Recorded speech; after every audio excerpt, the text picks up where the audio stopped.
All right, we are beginning chapter 14.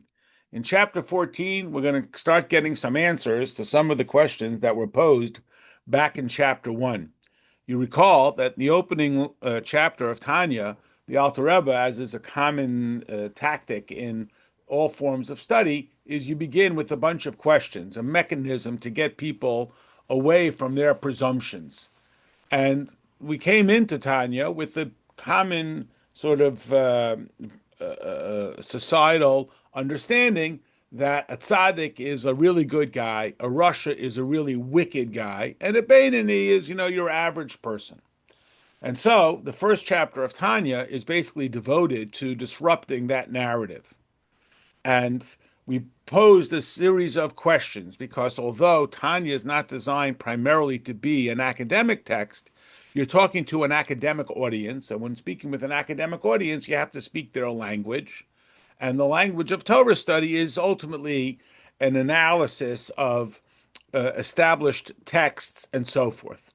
So the first question, which we already addressed in the last chapter, is the oath that says, "Be in your eyes like a wicked person," and in Pirkei Avos it says, "Do not consider yourself wicked." And then the practical side of that if a person considers himself wicked, he might become despondent, or just as bad, he might become irreverent. All right, I'm wicked, who cares? And we explained that what the oath says is not to consider yourself that you are wicked, but rather consider yourself that you are still like the Russia, who we have now established is not about a person who is cruel and wicked and idolatrous and so on. It's about a person who allows any thought, speech, or action that is self directed and not godly directed. That their ultimate driving force behind any thought, speech, or action is, well, that's what I want, without any further awareness of godliness. And so, even if a person is able to fend off every temptation of thought, speech, and action of such a character, they are still to regard themselves as just as vulnerable. So, in this chapter, we're going to address two other questions, one that was raised explicitly and one that is inferred implicitly. The explicit question, which the Alter Rebbe posed in the first chapter, is based on a statement by Job. Job says to God, "You create tzaddikim and you create rishoyim," and we have the general rule, which is all of our philosophy and theology and life is based on, is that a person has free will. We have to have free will. We have no choice. We have free will. We are able to determine. So when it says that you created people as tzaddikim and you created people as rishoyim, that would suggest they don't have free will. So that question has been lingering since chapter 1. And then there's another question which we are going to address, which is not explicitly stated in the beginning chapters, which is the apparent redundancy of the oath. You recall that the opening line quotes the Talmud that says that before a soul is dispatched into this world, it is summoned before Hashem, and it is told to swear to be righteous and not be wicked. So we ask the question, well, one seems to subsume the other. If I am a tzaddik, clearly I am not a Russia. So what is the significance of the apparent redundancy, the duality of this oath to be righteous and not wicked? If I am a tzaddik, I am by definition not a Russia. So why is the oath requiring or repeating itself? So it is only now, really since chapters 10, 11, and 12. In 10, we talked about what a tzaddik is, that the tzaddik has completely, at entry level, numbed his self-servingness. At a higher level, he's redirected that energy to become an ally in the service of Hashem. So to use an image, to think about a bull is charging at a person, he can shoot it dead, he can run away from it, or he can hook his plow up to it and harness that energy to plow his field in a far more efficient way than a human being ever could. So this is the spectrum of tzaddikim. What is absolute about the tzaddik is that there is never even the consideration of anything other than God-centered. Again, when we talk about the terms good and bad here, and it's one of the difficult things about Tanya, because we are conditioned to want to think of ourselves as good. Am I good? I want to be good. He's a good person, and we're not denying that. And evil as horrible and wicked and Haman and so on.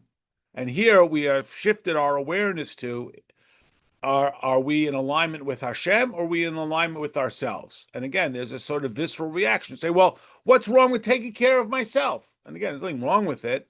The question is it about the awareness of Hashem or is it about the awareness of self? And as we'll see later on in this chapter, the Alter Rebbe touches on a theme that we're all familiar with, that the Alter Rebbe really brings to the center, which is what we call Mesiras Nefesh. Now, when we hear the phrase Mesiras Nefesh, we correctly conjure up the images of our greatest heroes, of Hannah and her 7 sons who literally went to their death rather than to violate God's will. The Alter Rebbe points out that Mesiras Nefesh is not only in those great dramatic moments. Mesiras Nefesh means it's not about me.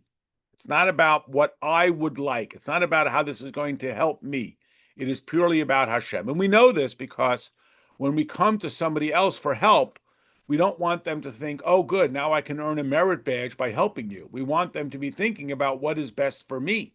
You don't want the doctor saying, well, oh, good, I've been wanting to try this new experimental surgery. You want them to be thinking, this is what's best for you. You don't want the lawyer thinking about billable hours. You want him to be thinking about what is best for you. And then, again, just from our own life experience, it's very rare that we actually encounter a person like that who isn't at some degree, and again, it doesn't have to be cartoonishly ghoulish where they're licking their chops, looking at an opportunity to abuse a situation for self-aggrandizement. It's even that slightest sense of self-awareness that disturbs the concept of, or the objective of true union and unity between the two people. When there's that even subtle awareness of, well, of course, I'm protecting myself, or then, of course, the other person is protecting themselves, and so on and so on. And so Mesiras Nefesh is not only about the person who goes to martyrdom, it is about in the moment to moment to moment. So here we go. Perek Yadalit, 14th chapter, and again, as we always point out when we begin a new chapter, we look if there is a Vav, which begins the new chapter, which in this circumstance there absolutely is. So Vav means and, meaning that this is a continuum of the previous chapter. There are some chapters that don't begin with a Vav, which suggests that it's a little bit of a new track. But here we are continuing on the theme. And the theme that we are specifically picking up on is the idea of responding to the questions, or getting clarity now to the questions that we asked in the beginning of Tanya. Midas Habeinani. Now, here the Alter Rebbe uses a very specific term. We're going to be introduced to 2 vocabulary words. This is the first of them, which is Midas Habeinani, the character of the Beinani. There's another word, which we will see a little bit later on, called Madregas Habeinani, the level of the Beinani. Now, again, at a certain surface level, they really are somewhat interchangeable. However, of course, the Alter Rebbe is choosing every word very cautiously.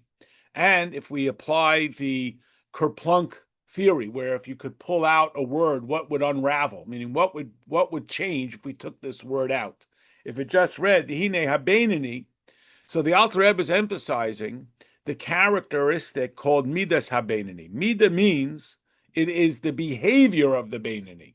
It is the way of the Beinani. Now, I know this is going to sound incredibly ridiculous, but what the Alter Rebbe is saying is you don't have to be a Beinani. You just have to act like a Beinani. Now, I know that sounds so aspirational as to be almost impossible. And as we have talked about before, in chapter 19, the Alter Rebbe, I'm saying as a joke, slips up and says that even Beinani is only an aspiration. We don't really anticipate that you're going to, in fact, be a Beinani. But it's what we're shooting for, whereas tzaddik is something we'd like to learn lessons from and maybe glean here and there and have little pockets in our life that are tzaddik-like. But Beinani is our aspiration, and Beinani is what we're shooting for. And the primary difference is going to be manifest here in the first couple of lines as to what is the ultimate demarcation between Beinoni and Tzaddik. So, but the Alter Rebbe is saying that this is the midah of the Beinoni, that everybody is, he midas kol adam. It is the midah, the behavior that everybody can aspire to. The midah of Beinoni. Vachareha, and in pursuit of it, kol adam yimshech.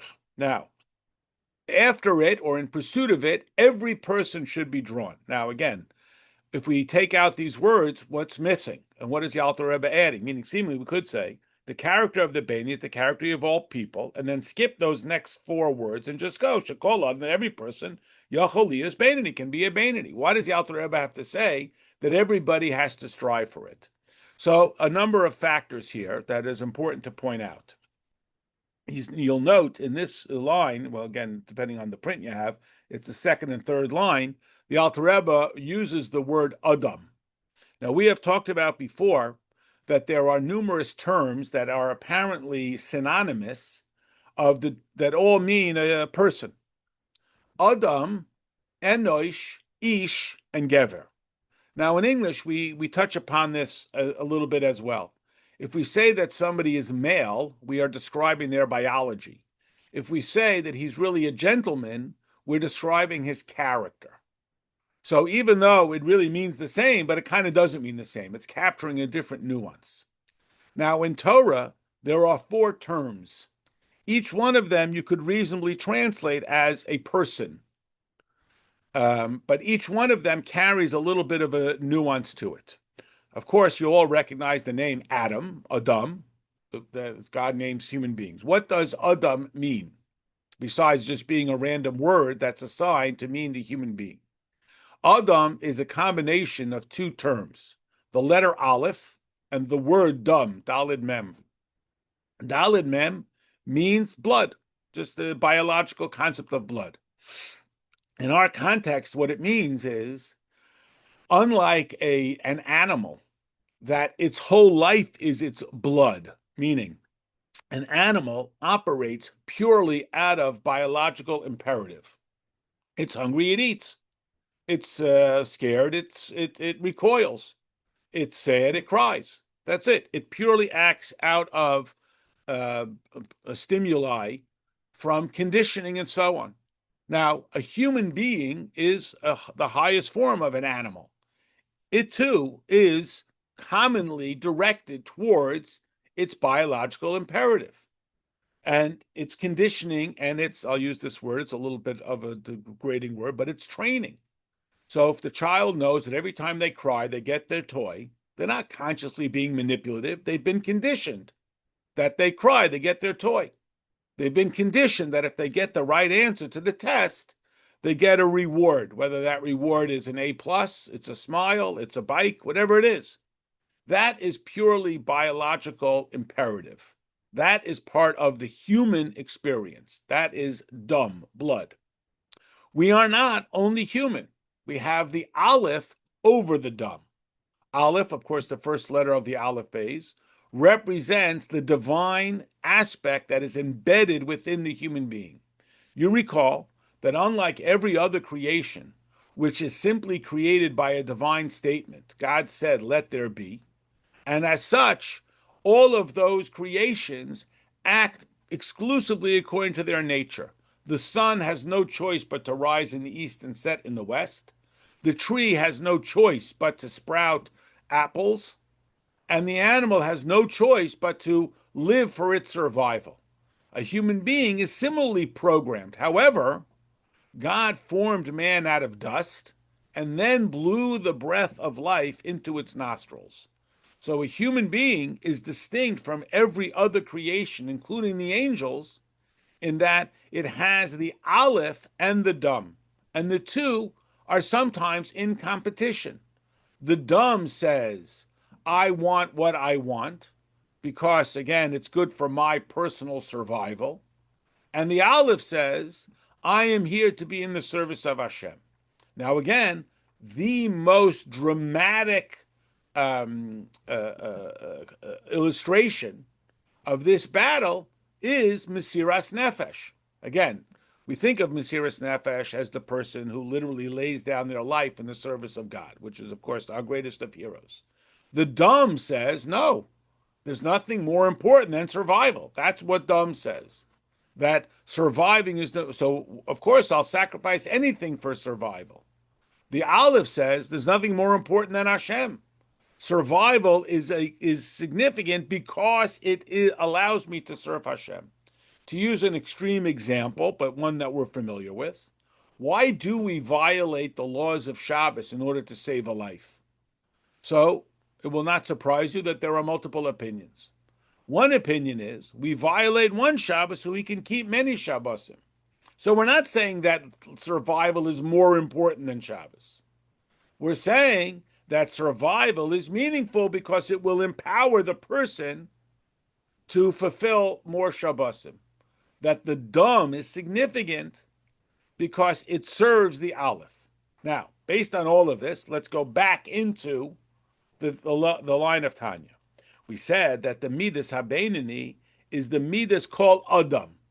If we will employ our Adam, which is the distinctive characteristic of the human being, primarily or namely, intellect. And again, intellect doesn't mean how many pages of Torah I've learned by heart. It doesn't mean how clever I am. It begins with the capacity for imagination, the creativity and the willingness to get over myself. And again, the image that I often point to is, unlike an animal that walks on all fours, so the only thing in front of his face is what he can see, a human being has the unique capacity to look up and not just stare at what's dangling before his eyes. And therefore, he can overcome his Dam.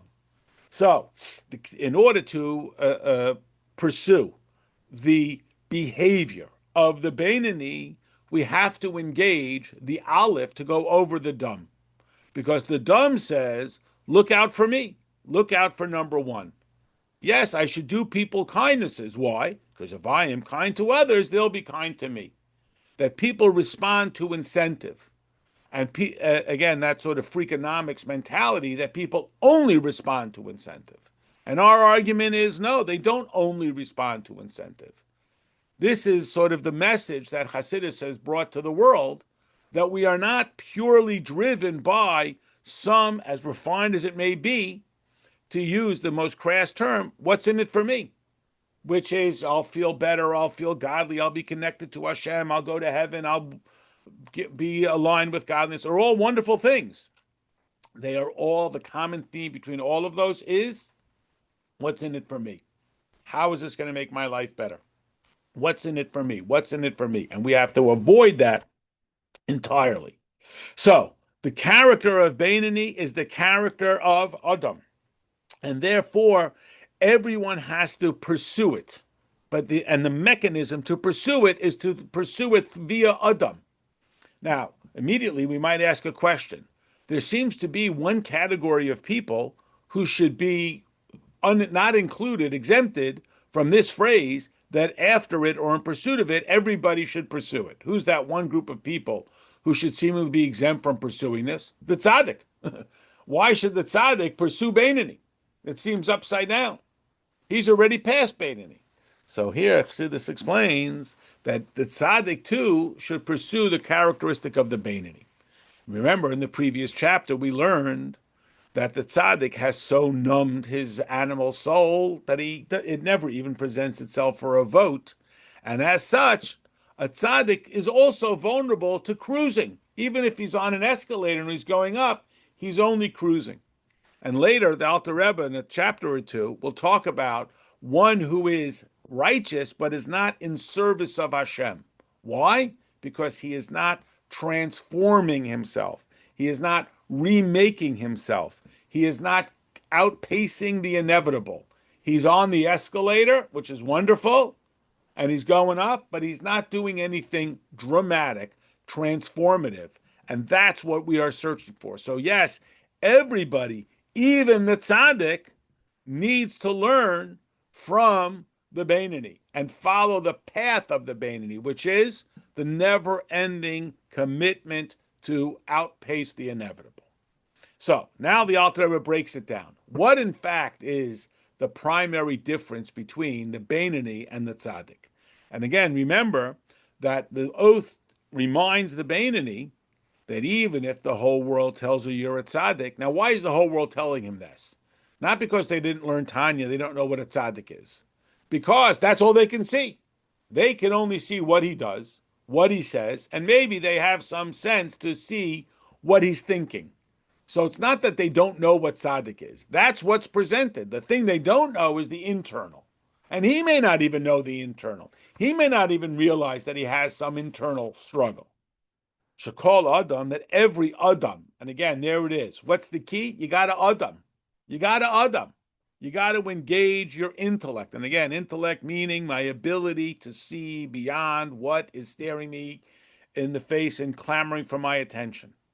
Yacholiyah is Beinoni, can be a Beinoni. It is within your capacity. B'chol eis u'b'chol shah, at every moment and every turn. So, again, to say, well, I can be a Beinoni on Yom Kippur. I can be a Beinoni when I'm at home. I can be a Beinoni when I'm with like-minded people. But when that guy makes me so angry, or that temptation comes before me, and I can't resist it, I cannot be a Beinoni at that moment. It's too delicious. It's too distracting. It's too engaging. I couldn't help myself. Our answer is there's no such thing as I couldn't help myself. Now, that is to be moderated slightly here. Why? Ki ha-Beinoni eino moyes bara, shezeu dover hamasel alev v'lo kol itim Shabbos. A Beinoni is not disgusted by self-servingness. Now, I know the word is ra, which is translated as evil. I'm sure in the lessons in Tanya, everywhere else, it's translated as evil. But let's use this word, self-servingness. The Beinoni is not disgusted by it. Now, again, if somebody says, well, what's in it for me? It's so overt that we would have a natural recoiling from that. And that's so starkly self-centered. Even the subtle self-centeredness, the Beinoni is not disgusted by it. Now, the tzaddik would be. The tzaddik says, as it's quoted in Hayom Yom, one man says to another, this piece of bread is yours like it's mine. But he puts yours first. It's his bread, meaning he's the rightful owner, but he sees it as yours and then mine. He sees things as being spiritual and then material, rather than saying this is a material thing which I can use in the service of Hashem. He says, this is a spiritual thing which may also be of some benefit to me, but he sees it primarily as spiritual. That's not always within your capacity. So I may never not want that thing. I may never be disgusted by it. Now later, the Alter Rebbe will give us some strategies for how we can develop a disgust for self-centeredness. And again, that's a useful tool because we don't want to be sentenced to a lifetime of having to restrain ourselves and always be disappointed and missing out. But some things, right? You're always going to have to stop at red lights. I don't like stopping at red lights, but I understand that if I don't stop at red lights, it's not good for me. So I even get to the point where maybe I appreciate stopping at red lights. And maybe the idea of someone going through a red light is repulsive to me. It's almost instinctive that I stop at red lights. But it's not intuitive. For the tzaddik, it's intuitive. Whatever that self-centeredness is intuitive. Now, why is it not within the capacity of the Beinoni? Because where does this characteristic reside? Hamasor lalev. It's in the heart. And where does the Beinoni thrive? Where is the Beinoni strongest? In the moyach, in the mind. Remember, Adam. So the Alter Rebbe has laid out for us that the Mishkan, the home field, the most comfortable space for the Nefesh Elokis, for the godly soul, is in the mind. Remember, that doesn't mean it has exclusive dominion. It just means it's most comfortable there. And the most comfortable place for the animating, self-serving soul is in the heart. Again, it doesn't mean it has sole jurisdiction. The godly soul also has presence in the heart. But the godly soul battles with the heart. That's where the challenge is for the godly soul. As we know, again, there's no such thing as I couldn't help myself. So I know it's the right thing. We all know, fill in the blank. I should save money, vote in every election, exercise regularly, call my friends, whatever it is. We know we can list them out. And then we can get ourselves to do them. We know that there's really nothing stopping us from doing those things. What's in between? Where's the struggle? In what I want. I don't want to do it. Well, that, the Alter Rebbe concedes, may forever be a struggle for the Beinoni, because that's a characteristic that is entrusted to the heart. And if it's entrusted to the heart, it's in the jurisdiction of the self-serving animating soul. And if something is in the jurisdiction of the self-serving animating soul, it is less likely that the Beinoni will be able to dominate it. Now, again, we will give you some strategies and so forth for how you can at least get to some degree of not only forced compliance, but willful compliance. And again, you think about a child, just wants to eat candy and so on. And then as you mature and you realize that it's not healthy for you, so you may have to say, okay, I'm not going to do that anymore. And even get to the point where the whole idea is repulsive. I mean, you think about what this country has done with, smoking and seatbelts and so on, where it used to be everybody did that, and now nobody wants to do it. Nobody wore seatbelts. Now who wouldn't wear seatbelts? Or whatever it might be, polluting, et cetera, et cetera. We can get from indulgence to forced compliance to alliance. We can get there. We can get there. Now, will it be total in every circumstance? Probably not. And that's what the Alter Rebbe is saying here, because that is not always, v'lo kol itim shavis, it's not always the same. And again, if it's Yom Kippur, it's a little easier. If I'm surrounded by like-minded people, it's a little easier. If it's more obvious, it's a little easier. But we have our, I'll use the word moods, and sometimes I'm feeling very compliant, and sometimes I'm feeling very defiant, and sometimes I'm feeling very indulgent, and sometimes I'm feeling very aspirational, and so on. Whatever it is, whether it's external factors or internal factors, or I got a good night's sleep, or I didn't get a good night's sleep, or the guy sitting next to me is on my side, or he's irritating me. So, right, the Alter Rebbe acknowledges. However, what we are not tolerating is, well, he made me so angry I had to do it. It was so delicious I had to eat it. Answer, no. That it's so delicious that I noticed it, yes.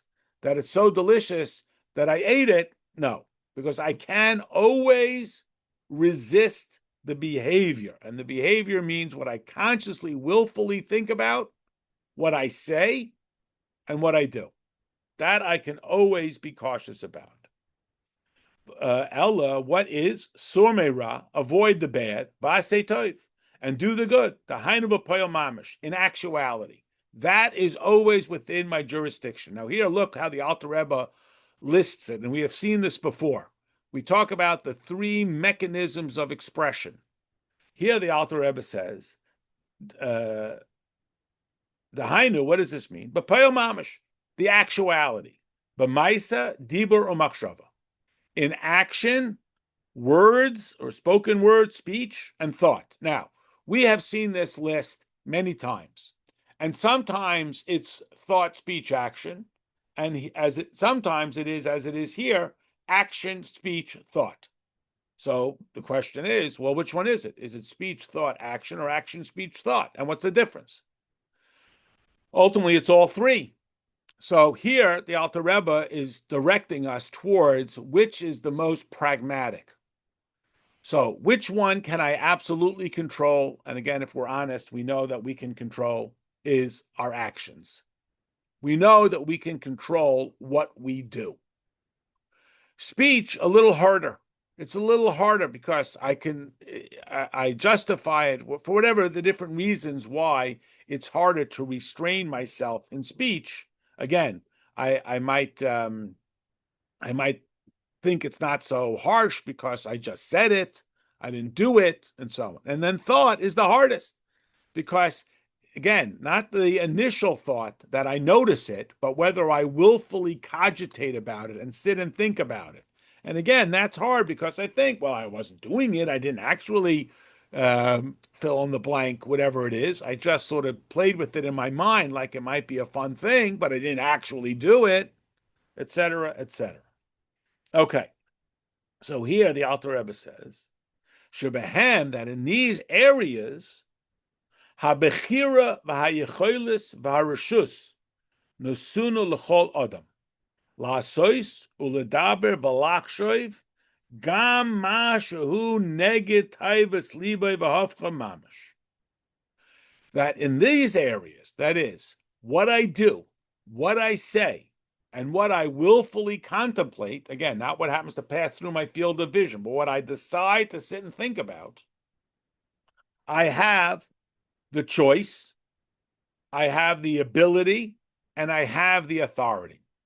Now, these may seem to be saying the same thing, but they're actually saying three very different things that are important to understand. Meaning, I have a choice. Wouldn't it be nice, I say, if I would, I don't know, whatever it is, study Torah all day? That's a choice, but I don't have the ability. Either I don't have the intellectual ability, I don't have the time. So here it says, no, you have not only the choice to make the choice, you have the ability. And then I might say, but there are forces outside that are stopping me from, which is, again, some form of I'd love to, you know what's coming next.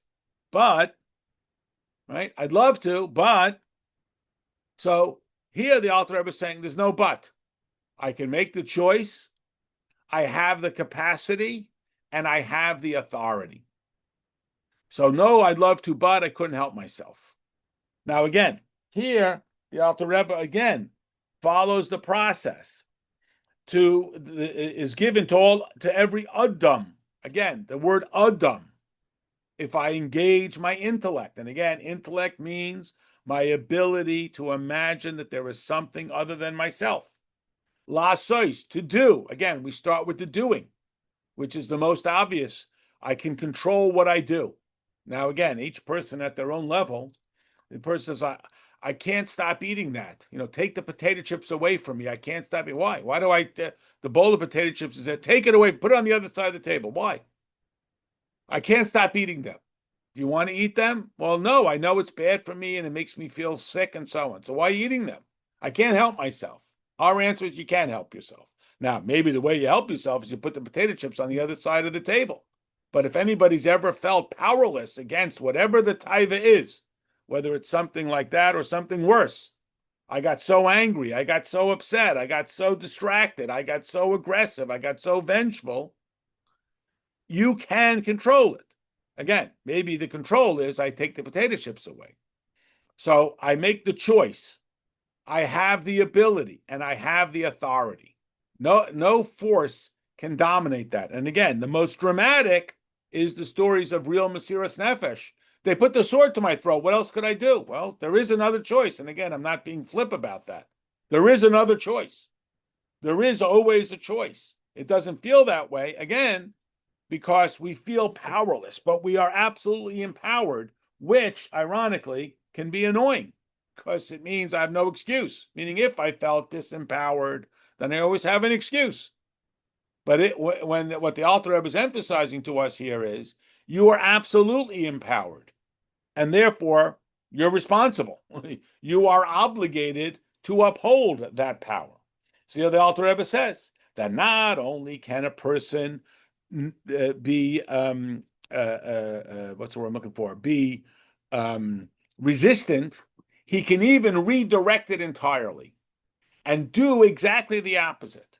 So my impulse is to be lazy. I make the choice to not be lazy, to get up and go and do the mitzvah. I have the capacity to do it. I can physically, meaning if I decide I'm going to, make it up, give $10 million to tzedakah, I don't have it. I don't have the yechelis. I may want to, but I don't have it. And then I have the reshus. But I say, but this thing and that person and somebody else, et cetera, et cetera. No, I can't.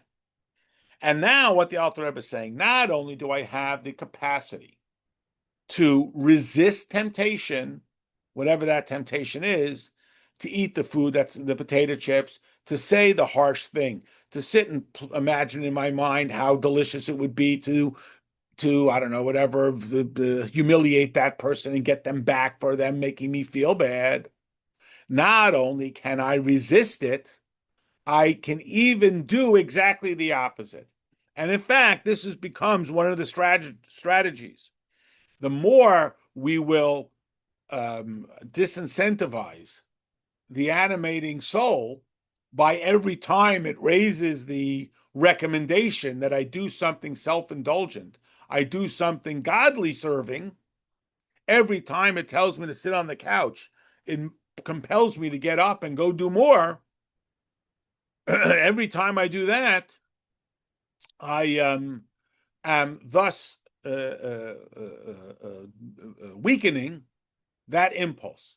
So not only can I resist, I can even do totally the opposite. A quick story. I think it's even a true story, but I don't know it firsthand. There was once a man, and he started to learn Hasidus, and he became very enamored with it. And he started learning the Hasidus of the previous generations from the previous Rabbeim.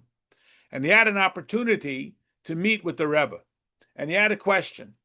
And he said that he reads in all the previous Rabbeim that they speak about the necessity to reject the material, not that's the strategy to break its hold over you. That you got to reject it and reject it. And the Rebbe is talking about utilizing the material, utilizing technology, utilizing science, utilizing technology. Is this a change in strategy? And the Rebbe said it's a two-step process. You first have to reject it, and then you can utilize it. So whatever it is, take the most simple, basic level. A person feels hunger. So do they say, oh, hunger, that's evil, that's self-serving? Well, I have to eat in order to serve Hashem. How do I know if my eating is in the service of Hashem, or it's just no different than an animal that gets hungry, so he eats, or he sees food and he eats it? How do I know? Well, the test is, can I reject it? If I can reject it, then I can redirect it and utilize that passion in the service of Hashem. Now, again, this is a borrowed phrase, but people say things like, well, I couldn't live without that. I was just dying to have that. If I couldn't do that, life wouldn't even. So again, I mean, I hope people are being a little melodramatic. They're using it as a turn of a phrase and so on. They don't literally mean that they couldn't live without peanut butter. But what they mean is it's part of who I am. It's my identity. And it's a challenging thing. And again, it's sometimes easiest to illustrate in the more dramatic circumstances. But as I have seen, as people are making their progress, they have sometimes some people will hold on to something because otherwise they're afraid. Well, that's me. That's my identity. It could be some kooky thing. It could be some trivial thing. But really, it's the animal soul saying, well, I'm not all in here. I want to keep at least one toe out because I don't know. So there's a certain sense. Now imagine you have a friend like that. I mean, you're my friend, but I mean, I'm just not 100% my friend. I'm not totally letting you in. I'm not talking about somebody who's being manipulative and abusive, etc. I'm not totally in. So this is what Hashem is saying to us here, that we can turn ourselves away. Now, how do we do that? Okay, how do we do this? Here the Alter Rebbe says, at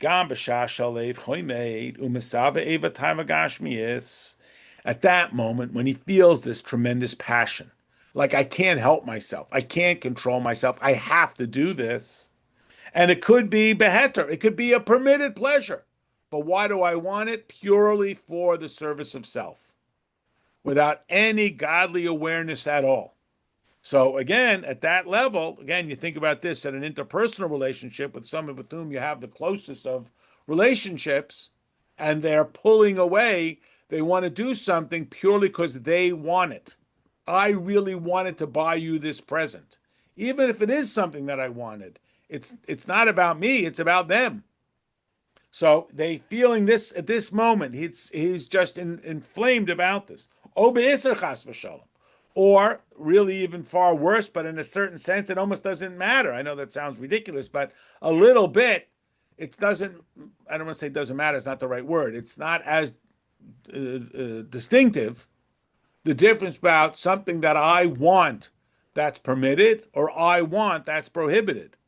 The common theme is it's about me. And this is often a ploy of the Yetzer Tov, or the Yetzer Hara, where the Yetzer Hara says, well, let's just do this. It's okay. It's permitted. It's allowed. So why not? Well, what I have done there is I have affirmed that I'm going to do what I want. And then I'm doing what I want, even though it's permitted. I'm doing what I want when it's prohibited. And again, if you think about this in interpersonal relationships, I can get away with it. What's the least amount I got to do and you'll still be my friend? What's the least amount I got to do and you'll still be friendly with me? And it's a potentially manipulative circumstance. So again, in a certain level, I know this sounds almost crazy, that it doesn't matter whether it's permitted or prohibited. The common factor is I'm doing what I want to do. And if I'm doing what I want to do, then I'm not doing what Hashem wants me to do. I'm not in alignment with Hashem. Still, Yochel Hisgaber, the person can overcome it. Now, as we have mentioned, and we'll see it elaborated on later, not in this chapter, but in later chapters, why do we think that we can always overcome it? Why do we think that the Yetzer Tov is always capable of defeating the Yetzer Hara? Maybe the Yetzer Hara is going to be stronger than the Yetzer Tov. I mean, what is this sort of absolute that the Yetzer Tov can win every game? And the explanation is because, remember, the Yetzer Tov has Hashem on his right side.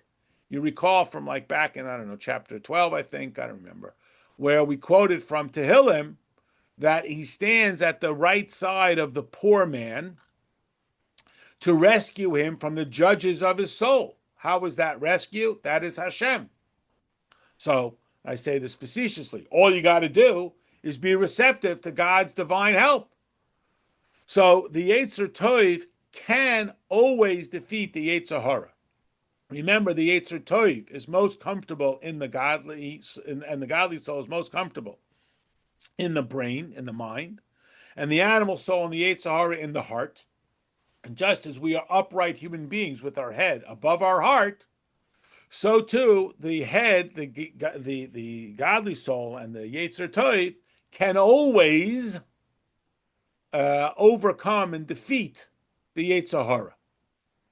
How does he do that? Legamri, but Amroi Liliboy. How does he do? What does he do? Okay, how? He says to his heart. He says it to his heart. Now, this is a crucial phrase. First, we're going to read what he says, but this idea that he says it to his heart is important. And then he writes, I don't want to be Leo's Russia, to be a Russia, disconnected. I feel sha'achas, even for a moment. I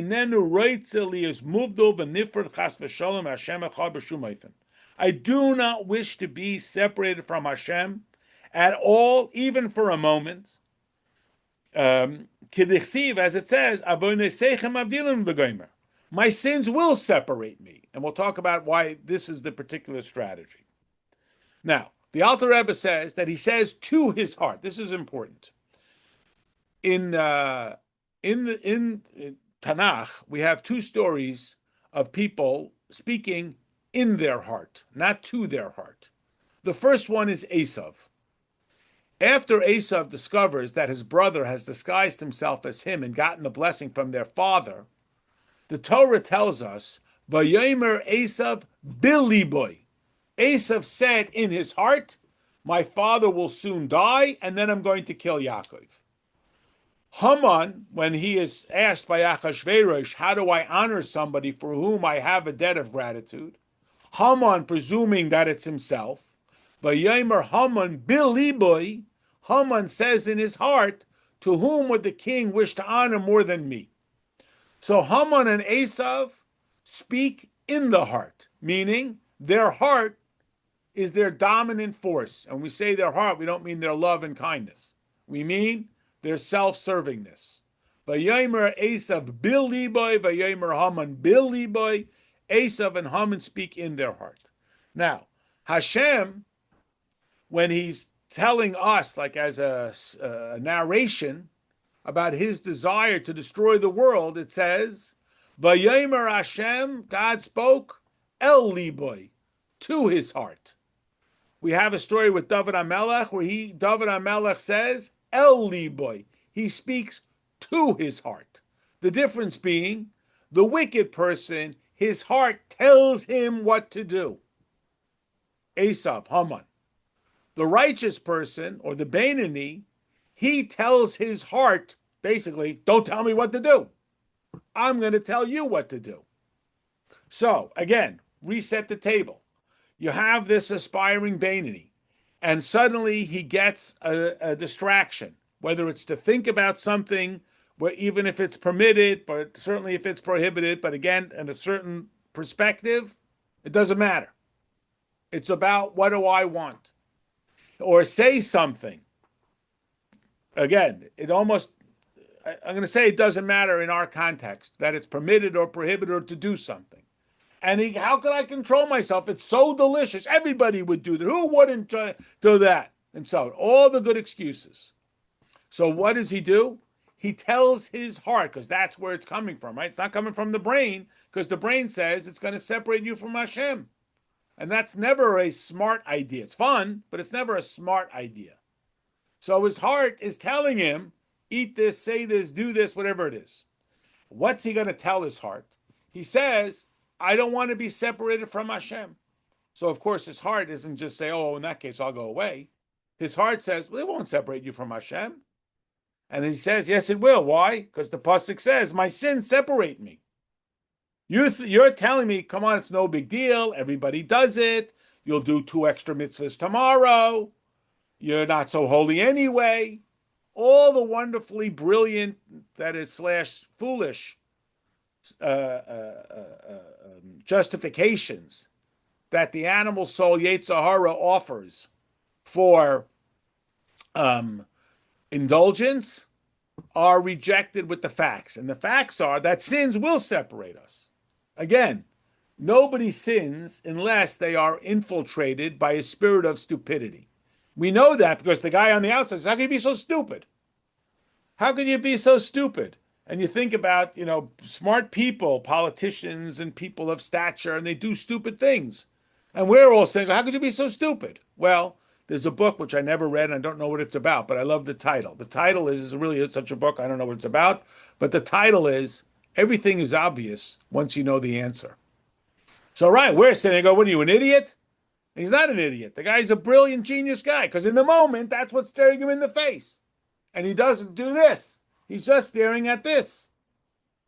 So the Alter Rebbe reminds us, you are not dictated by your heart. That's Esav and Haman.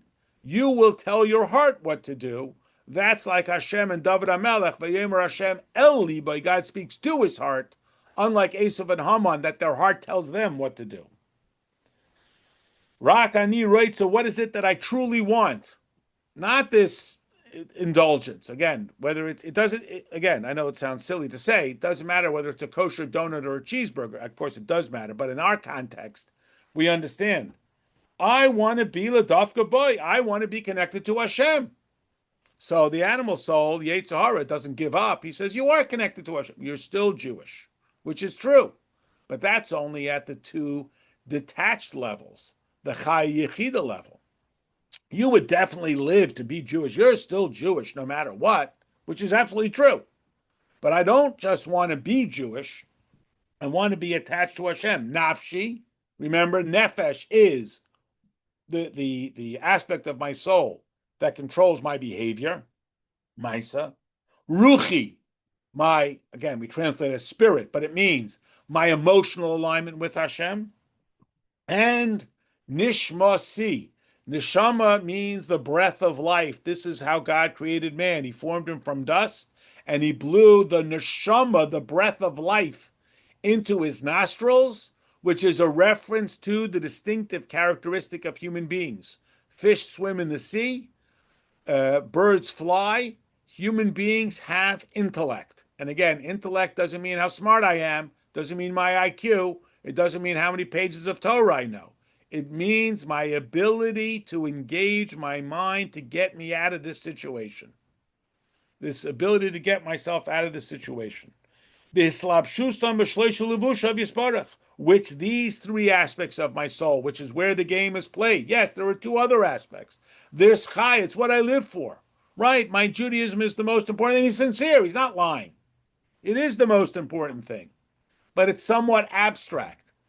And people have said, I'm not the most religious guy, but if I heard someone say something anti-Semitic, I'd punch him in the nose. I don't care if I go to jail for 10 years. Will you put up a mezuzah and put on tefillin? I don't do that. It's an abstract idea. I'm Jewish no matter what. It's true. That's my yechida, but it's off somewhere else. But we want to be aligned with Hashem in our nefesh, what we do, in our ruach, it's not so much our speech, but it's our character, and our neshama, which is what we think. And the only way to do that is to be bonded with Hashem through the Torah, through the mitzvahs,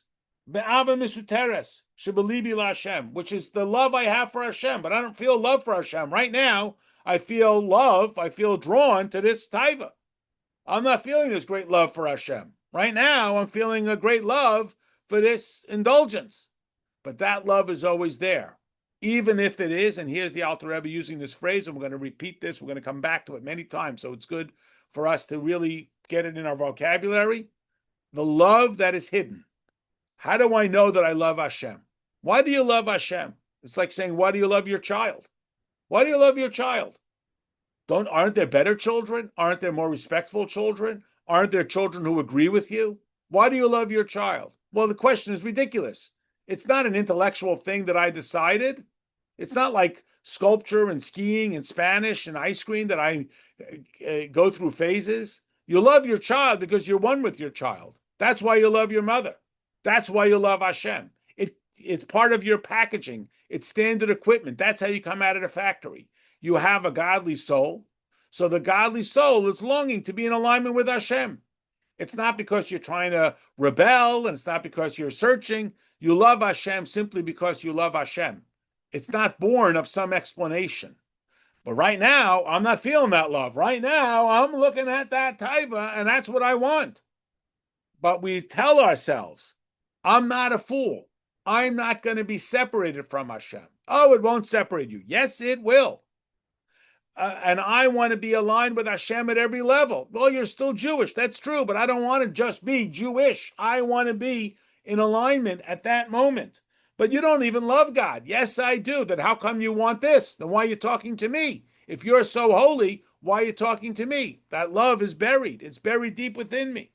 Kamoy believe close Yisrael. That's true of, how do you know? How do you know? Because it's true of every Jew.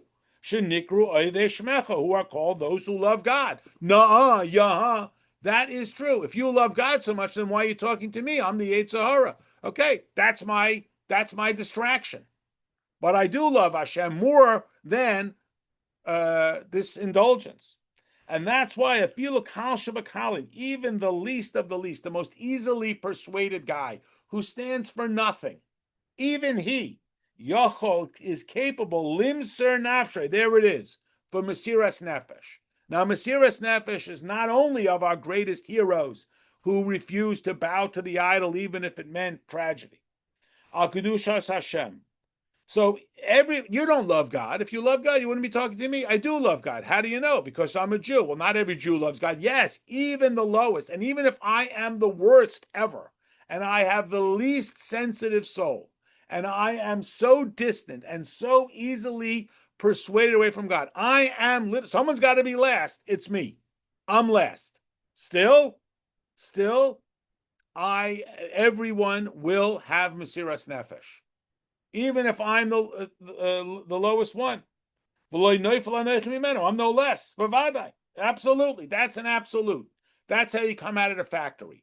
A parent loves his child, a child loves his parent. So why are you talking to me? I'm the Yetzer Hara. Why are you even noticing me? Ella, what happens? Stupidity gets into my head. I get stupid. This is a quote from the Talmud. It's never a smart idea to sin. It's fun, but it's never smart. It's never a smart idea to sin. A wise man once said, how can you tell the difference between a holy celebration and an unholy celebration? Everyone's drinking and eating. What's the difference? Do you want the children around or not? You ever been at one of those bar mitzvah / endurance contests? They always have a separate room for the kids. That's not for the kids to have fun. That's for the adults to misbehave because they're embarrassed to do it in front of their kids. Now, in a holy celebration on Simchas Torah and Purim, there's also a lot of eating and drinking and so on. And we encourage the kids to be there. Well, why? Because we're not embarrassed while you're drinking and they're drinking. What's in the service of Hashem? I want to be a fool, and I want to be a fool, and I want my kids to see. Well, God is with you. So why does a person sin? I love God. It's true. Why? Because I let myself get stupid. It's never wise, meaning I let my heart tell my brain what to do. Intellect is the realm of the brain. When I don't use my brain, I'm being foolish. Don't be an idiot. What does the Ruach Shtus tell him? Two things. One,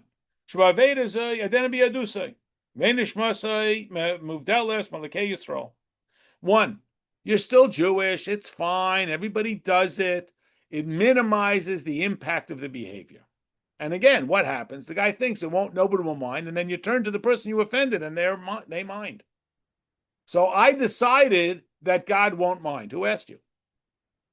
Someone decided that I won't mind you don't mind, do you? Yes, I do. You don't get to determine whether or not I mind.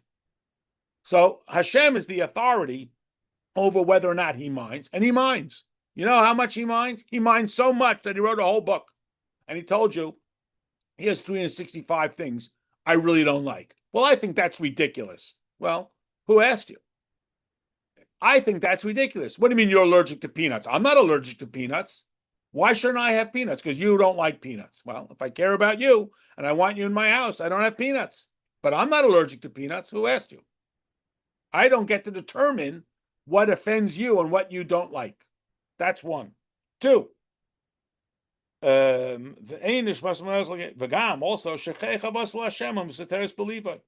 he forgot that he loves Hashem. But you're so holy all of a sudden. Oh, all of a sudden you don't do anything wrong?